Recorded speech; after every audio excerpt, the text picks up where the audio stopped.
Power point में slide master का क्या उद्देश्य है? क्या लिखा है? तो आप ये उद्देश्य बताएंगे मेरा?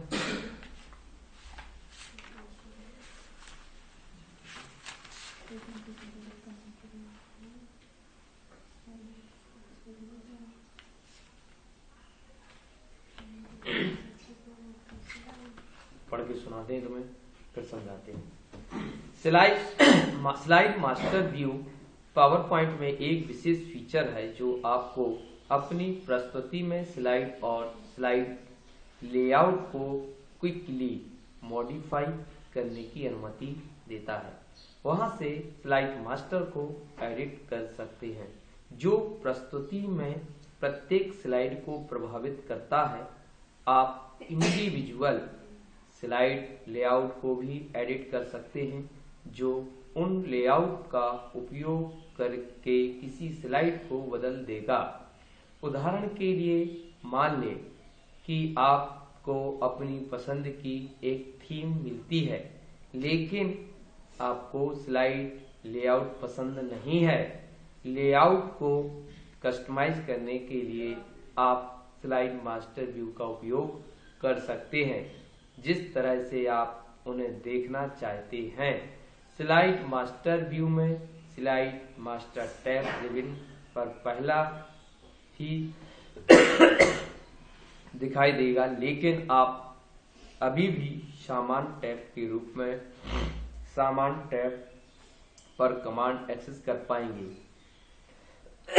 स्लाइड मास्टर व्यू का उपयोग करना, चाहे आप अपनी स्लाइड में कुछ सिग्निफिकेंट बदलाव कर रहे हों या केवल कुछ छोटे मोटे बदलाव कर रहे हैं, तब स्लाइड मास्टर व्यू आपको बिना किसी प्रयास के लगातार पेशेवर बनाने में मदद कर सकता है।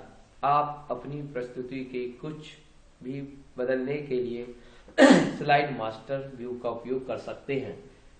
यहाँ इसके कुछ मोस्ट कॉमन यूजेस हैं जो निम्न प्रकार हैं। Modify background. Slide master view एक ही समय में आपकी सभी स्लाइडों के लिए बैकग्राउंड को कस्टमाइज करना आसान बनाता है। उदाहरण के लिए, आप अपनी प्रस्तुति में प्रत्येक कमांड में वाटर मार्क या लोगो जोड़ सकते हैं या आप मौजूदा पावर पॉइंट थीम के बैकग्राउंड ग्राफिक्स को संशोधित कर सकते हैं। अब रीअरेंज प्लेस होल्डर। यदि आप बार बार प्रत्येक स्लाइड पर प्लेस होल्डर को पुनर्व्यवस्थित करते हैं, तो आप इसके लिए स्लाइड मास्टर व्यू में पुनर्व्यवस्थित करके समय बचा सकते हैं। जब आप स्लाइड मास्टर व्यू में लेआउट में से किसी एक को एडजस्ट करते हैं, तो उस लेआउट के साथ सभी स्लाइड बदल जाती है। Customise text formatting. व्यक्तिगत रूप से प्रत्येक स्लाइड पर टेक्स्ट रंग बदलने की बजाय आप एक ही समय में सभी स्लाइडों पर टेक्स्ट बदलने के लिए स्लाइड मास्टर का उपयोग करते हैं। Create unique slide layout. यदि आप नियमित रूप से पावर पॉइंट थीम से अलग प्रस्तुति बनाना चाहते हैं, तो आप अपने स्वयं के लेआउट बनाने के लिए स्लाइड मास्टर व्यू का उपयोग कर सकते हैं। कस्टम लेआउट में आप स्वयं के बैकग्राउंड ग्राफिक्स और प्लेस होल्डर को शामिल कर सकते हैं। ये तो थी किताब का आंसर। देखिए, स्लाइड मास्टर होता क्या है? उसका नाम ही मास्टर, उस शब्द से ही स्पष्ट हो जाता है कि मास्टर मतलब इसके अंदर विभिन्न प्रकार के फीचर्स अवेलेबल हैं, जिनकी मदद से हम अपने प्रस्तुतिकरण को बहुत ही आकर्षक तरीके से आकर्षण पैदा करने योग्य आकर्षण तैयार करके हम सामने लोग जो बैठे रहते हैं उनका मन हम क्लियर क्या कर सकते हो? आकर्षित कर सकते हो। क्लियर? तो कैसे कर सकते हैं? तो इसमें हमें फायदे ये होते हैं कि जब भी हम कोई भी स्लाइड के अंदर यदि हम बैकग्राउंड डालना चाहते हैं, क्या डालना चाहते हैं? मान लो हम पहले से थीम्स है इसके अंदर, पावर पॉइंट के अंदर ऑलरेडी पहले से बहुत सारी थीम्स दी गई हैं, लेकिन उन थीम्स के अलावा हमें कुछ मॉडिफाई करने की आवश्यकता है, तो हमारे पास ऑप्शन होता है स्लाइड मास्टर। जैसे हम डिजाइन पे जाते हैं तो यहां पर विभिन्न प्रकार की थीम दी गई है, हमने ये थीम का यूज कर लिया ना, तो जितनी भी स्लाइड हम बनाएंगे, नई स्लाइड जोड़ेंगे, तो क्या होगा, वह थीम अप्लाई रहेगी कि नहीं रहेगी। लेकिन इसमें हम कुछ और डिजाइन डालना चाहते हैं तो डाल सकते हैं। ऐसा करने के लिए हमें व्यू पर जाना होता है। कहां, व्यू टैब, रेवेन जो बना रहता है उसके अंदर जो टैब दिया है व्यू के अंदर जो स्लाइड मास्टर नाम का विकल्प दिया है, उसका जैसे हम चयन करेंगे तो स्क्रीन पर कुछ इस तरीके का लेआउट डिस्प्ले होगा। उसमें से हम जो मास्टर इस पर करने से सारी स्लाइड में एक साथ क्या होगा, परिवर्तन होगा। चाहे तो हम 1 2 3 सम विषम स्लाइडों पर अलग अलग कर सकते हैं। तो पहले हम कॉमन स्लाइड पर काम करते हैं। जैसे मान लो हमने यहां पर कोई बैकग्राउंड या पिक्चर को इंसर्ट कर दिया। चलो हमने ये पिक्चर्स यूज कर लेते हैं।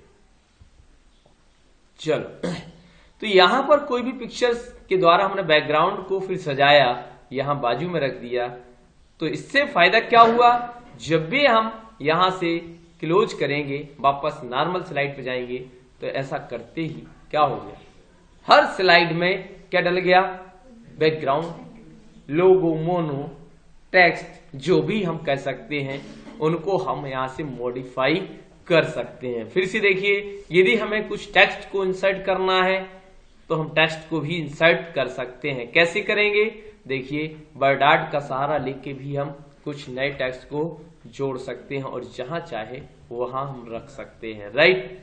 अब हमने कहा टाइटल जो आता है, अरे ये तो नीचे रख दिया,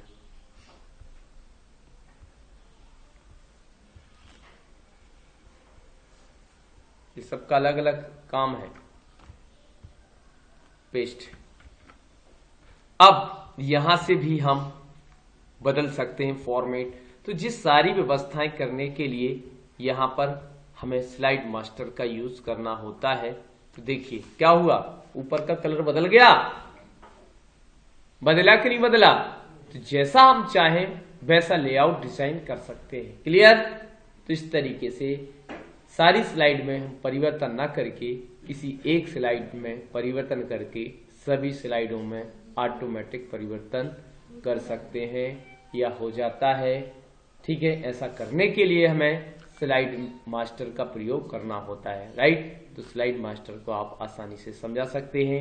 इससे हम बैकग्राउंड बदल सकते हैं सभी स्लाइडों का, इससे सभी स्लाइडों का हम लेआउट बदल सकते हैं, इससे हम सभी स्लाइडों का एक साथ फॉन्ट कलर बदल सकते हैं। इस स्लाइड से, इसके माध्यम से हम कोई भी थीम्स को मॉडिफाई कर सकते हैं। बैकग्राउंड के अलावा थीम में भी मॉडिफाई कर सकते हैं, उसके लेआउट में भी मॉडिफाई कर सकते हैं। जो लेआउट डला है हम चाहें तो ये इसको दूसरे लेआउट में भी डाल सकते हैं। तो ये सारी चीजों को करने के लिए हम क्या कर सकते हैं, स्लाइड मास्टर का उपयोग करने से हमारा प्रेजेंटेशन या प्रस्तुतिकरण बनाने में समय बच जाता है। क्या बच जाता है, समय। बार बार लाल पीला नीला बोल्ड इटैलिक अंडरलाइन और ये पिक्चर डालोगे तो आपका क्या होगा, समय चला जाएगा ज्यादा। लेकिन स्लाइड मास्टर से हमें ऐसा करने के लिए एक स्लाइड में ही परिवर्तन करेंगे, बाकी सारी स्लाइडों में ऑटोमेटिक परिवर्तन हो जाएगा। इसीलिए पावर पॉइंट में स्लाइड मास्टर का प्रयोग करके हम अपनी स्लाइड को आकर्षक बना सकते हैं। ऐसी कहानी आपको जोड़ना है।